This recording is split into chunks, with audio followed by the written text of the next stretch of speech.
Bien, docteur Alzon, le désordre psychique, c'est une étiquette que l'on pose facilement lorsqu'on est confronté à des manifestations d'anxiété, de nervosité, d'irritabilité, de frayeur, de confusion ou de perte de mémoire. Le diagnostic de la névrose ou de la sénilité peut ainsi être posé. À tort, très souvent, car la nutrition peut avoir un rôle décisif dans un nombre surprenant de ces troubles. Telle est la conclusion d'un groupe de chercheurs de l'Institut de médecine et de pharmacie de Bucarest, Roumanie, au terme d'une étude comparative sur 65 malades présentant des symptômes de névrose et 49 personnes saines. Nutrition Report International, septembre 1975. Les chercheurs roumains ont trouvé que les sujets névrosés évacuaient 2 fois moins de thiamine ou de vitamine B1 dans leur urine que les sujets témoins, ce qui semblerait indiquer une carence en thiamine. Les examens hématologiques ont par ailleurs révélé des quantités excessives de pyruvate chez ces mêmes sujets. Le pyruvate est un produit de dégradation intermédiaire qui s'accumule dans le sang lorsque l'apport thiaminique de l'alimentation est insuffisant. Selon les chercheurs, ces différences sont la preuve biochimique d'une carence thiaminique chez les névrosés. Lorsque l'apport thiaminique est réduit, les symptômes manifestés ressemblent à ceux de la neurasthénie. Intolérance au bruit, incapacité de se concentrer, trou de mémoire, irritabilité, dépression et autres défaillances. Une lésion biochimique de ce type serait donc susceptible de diminuer la faculté d'adaptation d'un sujet aux stimuli de la vie moderne. L'alimentation des Roumains, comme celle des Américains, suppose un apport élevé en sucre en raison de leur grande consommation de produits raffinés ou traités. Selon ces mêmes auteurs, ces habitudes alimentaires aggraveraient les désordres psychiques, car la thiamine apportée par les aliments serait utilisée lorsque l'organisme métabolise le sucre. Selon les chercheurs les plus récentes, les carences en thiamine ou vitamine B1 seraient à l'origine de certains changements d'humeur. On trouve la thiamine dans les céréales complètes, les graines de tournesol et de sésame, le porc, le cœur et le foie. La levure de bière, les gemmes de blé, le foie lyophilisés sont des sources naturelles particulièrement riches en thiamine et contiennent également les autres vitamines B. Cela est d'une importance considérable puisque la preuve est faite que les autres vitamines B jouent un rôle également déterminant dans la stabilité psychique. Importance de la niacine et de la riboflavine. Une déficience en niacine ou vitamine B3, par exemple, peut aussi engendrer de la nervosité, de la méfiance, de l'appréhension, de l'irritabilité, des pertes de mémoire et autres symptômes bénins qui sont autant des signes précurseurs de la démence pure ou de la pélargre. La riboflavine ou vitamine B2 fait partie du complexe B dont on a signalé récemment seulement le rôle dans la santé mentale. Deux psychologues attachés de recherche aux États-Unis d'Amérique, au niveau armée, médical en recherche au nutrition laboratoire de l'hôpital général Fitzsimmons de Denver, Colorado, ont soumis 6 sujets volontaires masculins à un régime presque entièrement dépourvu de riboflavine pendant 56 jours. Plusieurs tests psychologiques ont montré qu'une carence en riboflavine affectait considérablement la personnalité des sujets dans un grand nombre de cas.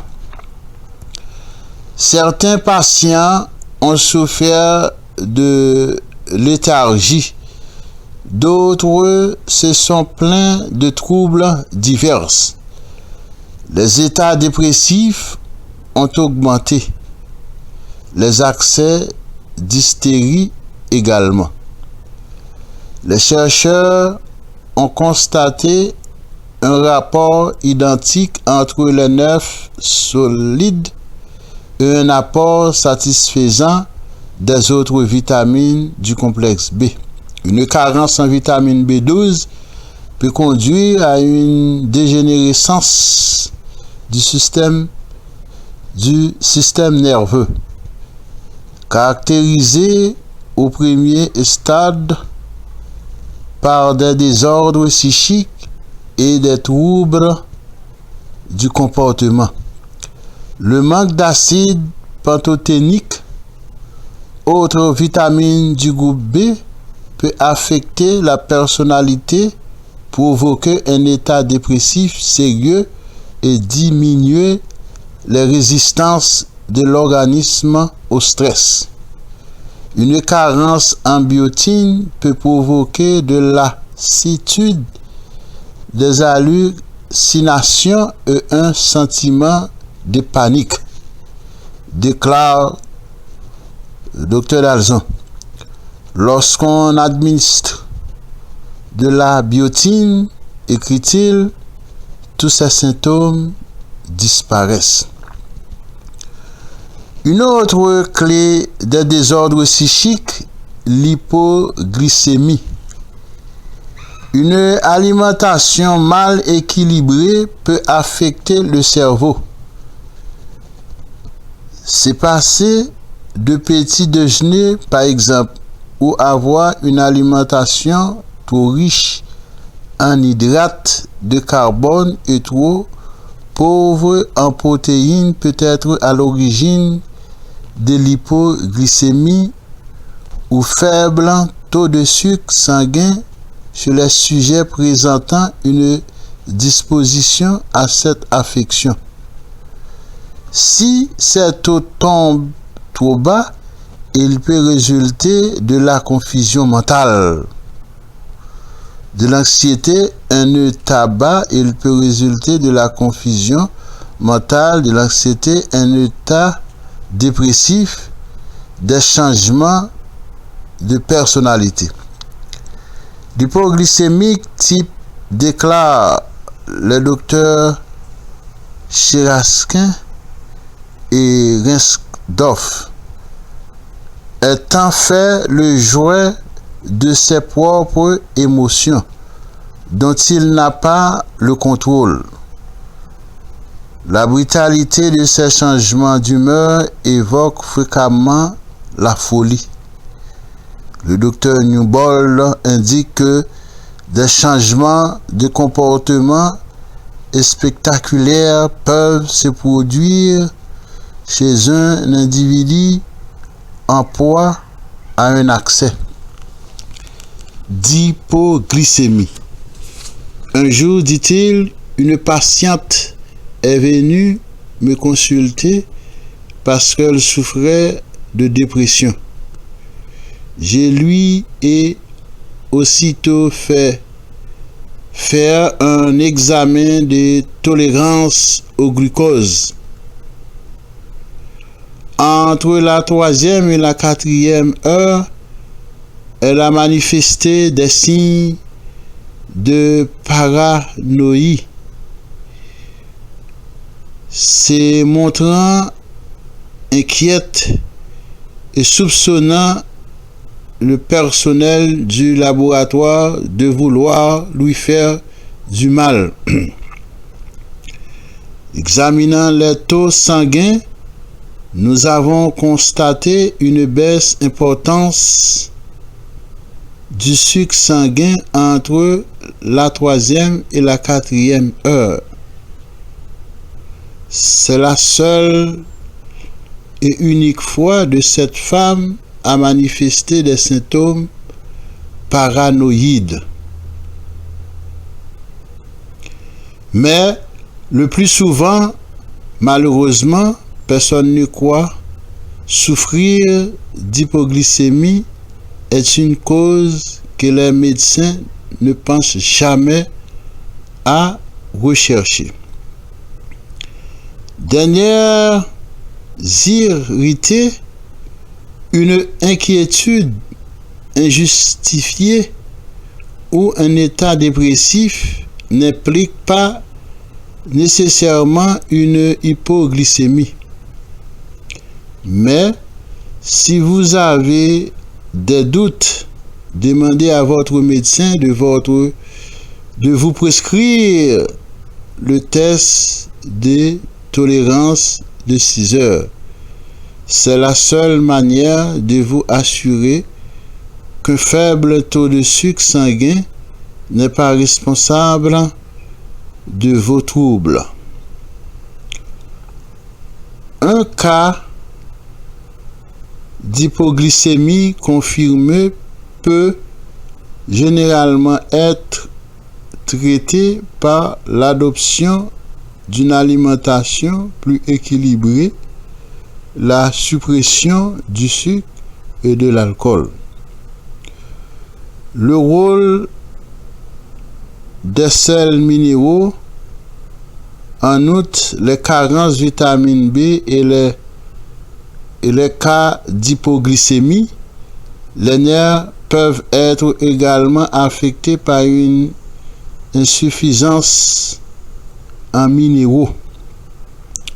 Le Dr Richard Hall, aux États-Unis, Naval Hospital d'Orlando, Floride, George de la faculté de médecine de l'université Johns Hopkins de Baltimore, énumère dans le numéro du 25 juin 1973 du journal de l'American Medical Association les troubles d'ordre psychique et neurologiques provoquées par une carence en magnésium, dépression, agitation marquée, désorientation, confusion, irritabilité, inquiétude, vertige et frayeur.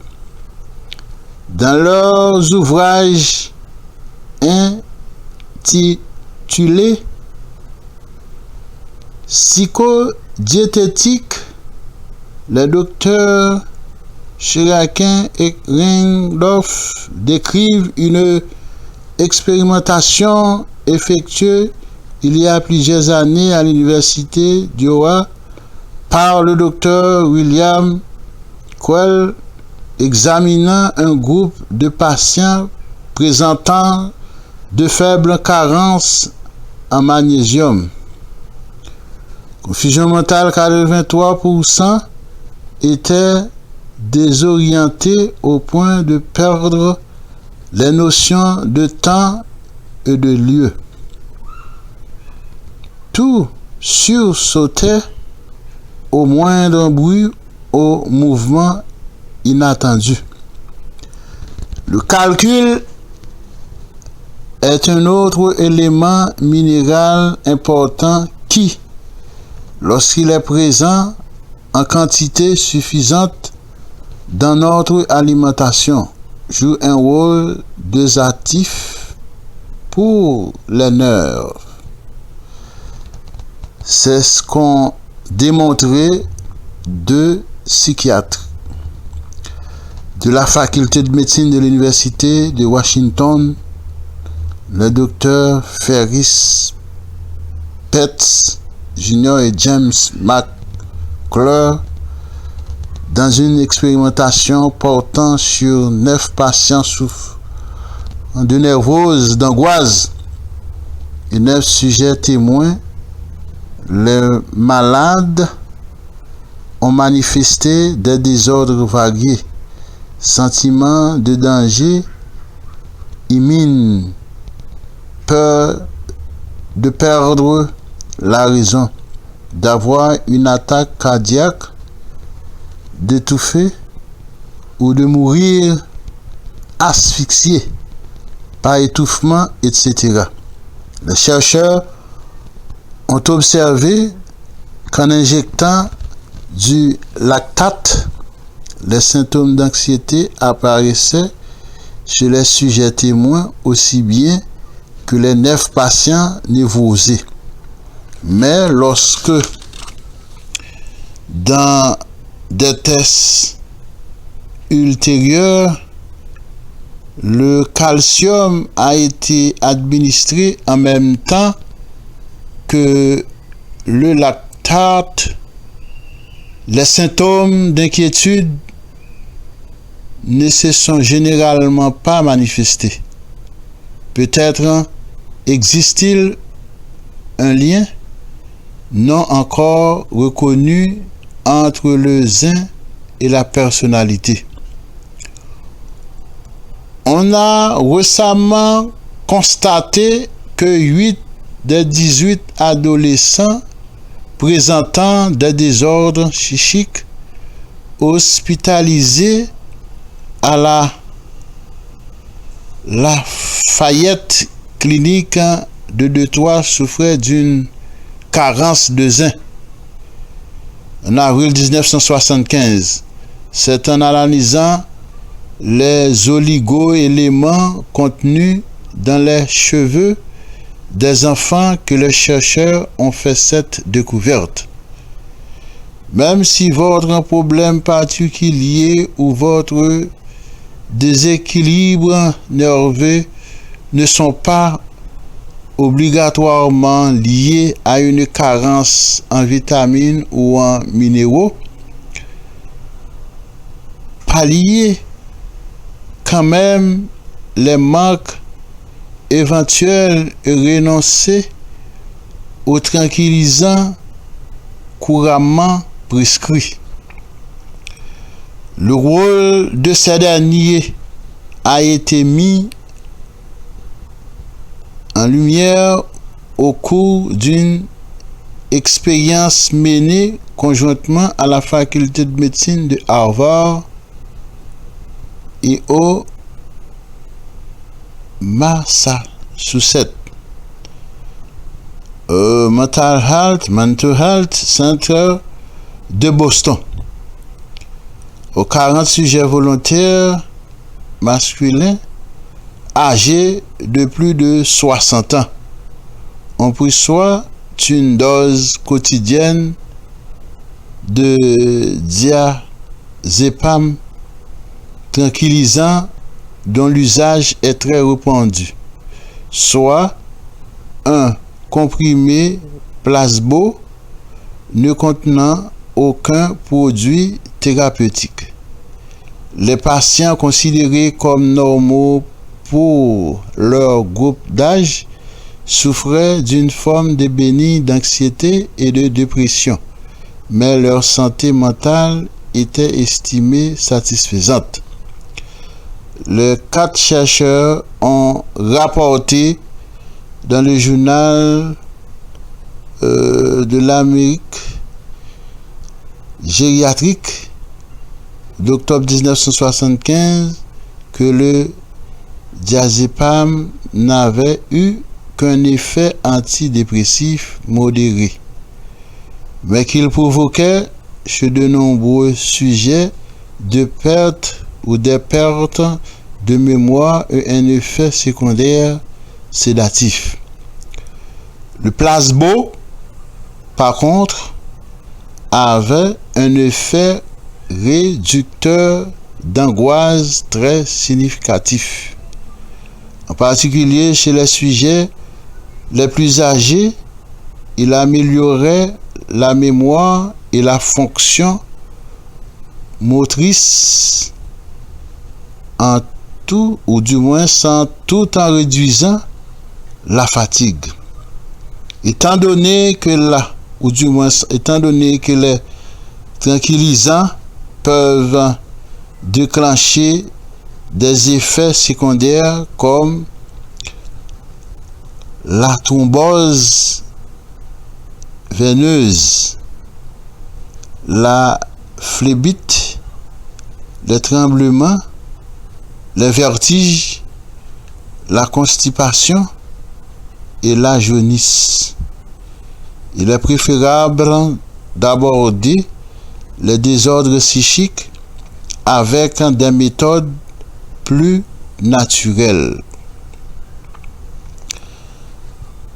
Des nerfs et des plantes. Un grand nombre de plantes ont apprécié pour leur effet calmant.